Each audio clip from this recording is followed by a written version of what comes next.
Shatamanam Bhavati serial episode 1266 10th May 2025 ఏం జరిగిందో చూద్దాం.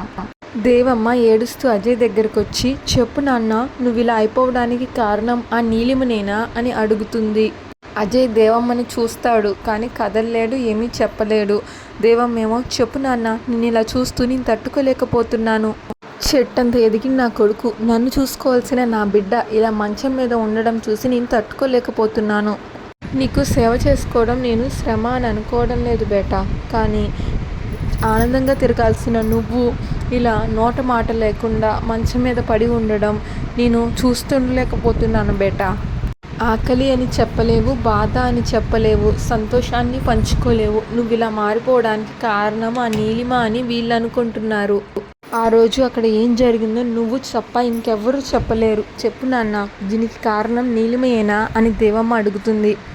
అజయ్ ఏమో మనసులో, అవునమ్మా, నాకు కూడా ఇదే చెప్పాలని ఉంది, కానీ నోటి మాట రావడం లేదు, కాళ్ళు చెయ్యి కదలడం లేదు, ఎలా చెప్పాలో అర్థం కావట్లేదు అని అనుకుంటాడు. అజయ్ స్నేహితులు, చెప్పన్నా, ఆ రోజు అక్కడ ఏం జరిగిందో నీకు తప్ప ఎవరికీ తెలియదు. ఆ రోజు అక్కడ ఏం జరిగింది అనేది పెద్దమ్మకి చెప్పు అని అంటారు. అది ఆ నీలిమ పని అయితే దానంతా చూడాలి, చెప్పన్నా చెప్పు అని అంటాడు. దేవమ్మ, ఆ ఇంటి నుంచి మనకి మంచి చెడు రెండూ జరిగాయి. భాను వల్ల మనం మనుషులుగా మారాము. ఎదుటి వారిని బాధ పెడితే ఆ బాధ మనల్ని ఎంతలాగా తిప్పి కొడుతుందో భాను వల్లే తెలుసుకున్నాము. జైలు జీవితాన్ని అనుభవిస్తూ భాను జీవితాన్ని ఇబ్బందుల పాలు చేసినా సరే, తన తండ్రిని జైలుకు పంపించినా సరే, తను మనకి మంచి చేసింది. నీలిమ తెలివిగా మనల్ని వాడుకుంది, ఈ చేతులతో హత్యలు చేయించాలి అనుకుంది. తరువాత మనం జైల్లో ఉన్నప్పుడు పట్టించుకోకుండా వదిలేసింది. ఒకే ఇంట్లో ఇప్పుడు ఆ ఇద్దరు ఉన్నారు. ఆ ఇంట్లో వాళ్ళు ఇద్దరిని నమ్ముతున్నారు. బాణమ్మ దేవత అని మనందరికీ తెలుసు. నీలిమ మారిపోయింది అని అందరికీ చెప్తుంది. కానీ ఇప్పుడు నీ పరిస్థితికి కారణం నీలిమనే అని వీళ్ళు చెప్తున్నారు. అందుకే నిజాన్ని తెలుసుకోకుండా అడుగు ముందుకు వేయలేకపోతున్నాను. ఒకవేళ పొరపాటున ఆ నీలిమ కాకుండుంటే, నేను పగ తీర్చేసుకుంటే, నేను అమాయకురాల్ని ఇబ్బంది పెట్టిన దానిని అవుతాను. అది నాకు ఇష్టం లేదురా, అందుకే నిన్ను ఇంతలాగా అడుగుతున్నాను. చెప్పు నాన్న, నీ పరిస్థితికి కారణం ఎవరో చెప్పు. సరే నాన్న, నువ్వు మాట్లాడలేవు కదా, ఈ గ్లాసు నీకు అందుబాటులో ఇక్కడ పెడుతున్నా. అది నీలిమ పని అయితే నువ్వు ఈ గ్లాస్ తోసేయి. గ్లాస్ కింద పడింది అంటే నువ్వు ఇలా పడిపోవడానికి కారణం నీలిమని అని నాకు అర్థమవుతుంది. అజయ్ చెయ్యి కదపడానికి ప్రయత్నిస్తాడు కానీ అస్సలు కదలదు. అప్పుడు దేవమ్మ, నీ చెయ్యి కూడా నువ్వు కదపలేకపోతున్నావు నాన్న, నీ బాధని నేను అర్థం చేసుకోగలను, నిన్ను ఇంతలాగా ఇబ్బంది పెట్టను, ఆ నిజం ఎలా తెలుసుకోవాలో నాకు తెలుసు అంటుంది దేవమ్మ. బామ్మ పంతులు గారితో, పంతులు గారు అందరం వచ్చేసాం, ఇంకా పాపని ఉయ్యాల్లో వేసేద్దామా అంటే, అమ్మ ముందు దంపతులిద్దరికీ వేద ఆశీర్వచనం చేయాలి, ఆ తర్వాత వాళ్ళ చేతుల మీదుగా పాపని ఉయ్యాలలో వెయ్యాలి అని అంటాడు. ఇంకా బామ్మ, ఆ సంగతి నాకు తెలుసు, ఆ మంత్రాలు చదవడం నాకు రాదు కాబట్టి మీకు ఫోన్ వచ్చింది, లేకపోతే ఆ పని కూడా నేనే చేసేదాన్ని అని బామ్మ అంటుంది. అప్పుడు అందరూ సరదాగా నవ్వుకుంటారు. వాసు ఏమో, అమ్మ మీరు భలే మాట్లాడతారు, మీరు ఎక్కడ ఉంటే అక్కడ ఆ కళే వేరు, మీ మాటలు చాలా చక్కగా ఉంటాయి, అందరినీ సంతోషపరుస్తాయి అని అంటాడు వాసు.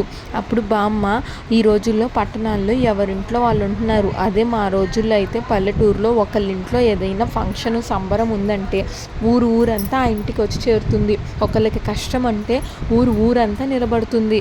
కానీ ఇక్కడ ఒకే ఇంట్లో ఉన్నా సరే చెట్టు మీద పిచ్చుకల్లాగా ఫోనుల్లో మాట్లాడుకుంటారు, ఎవరికి వారే యమునా తీరే అన్నట్లు ఉంటారు అని బామ్మ అంటుంది.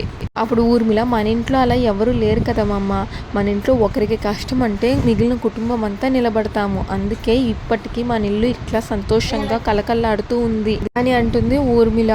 నిజమే, డబ్బు అనేది అవసరానికి ఉండాలి, కానీ ఆ అనురాగం ఆప్యాయాలతో నలుగురితో కలిసి ఉండాలి, నలుగురితో కలిసి బతకాలి, అదే బంధాల్ని గట్టిగా ఉంచుతుంది అని మనోహర్ అంటాడు.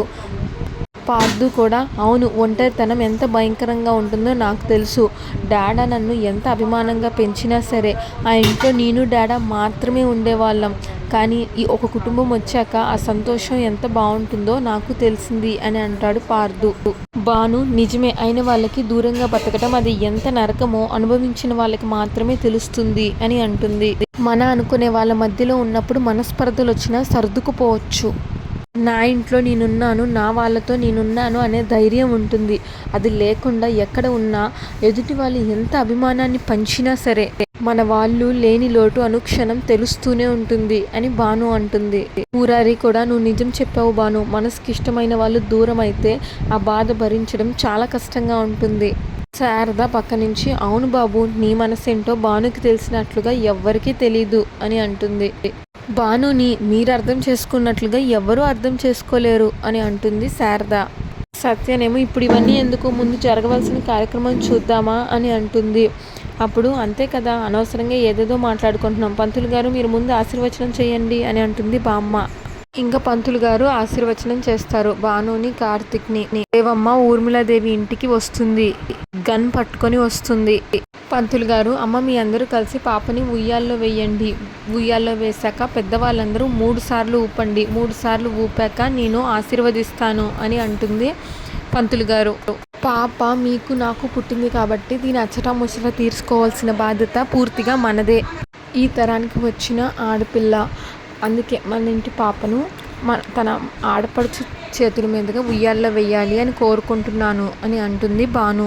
పార్దు అదేంటమ్మా మీ పాపని చాందిని ఉయ్యాల్లో వేయడం ఏంటి అని అడిగితే, అన్నయ్య ఇందాక నేను అనుకోకుండా అన్న మాటలకి చాందినికి బాధ అనిపించింది, అది నేను కావాలని చేసింది కాదు, పొరపాటున నేను నోరు జారాను.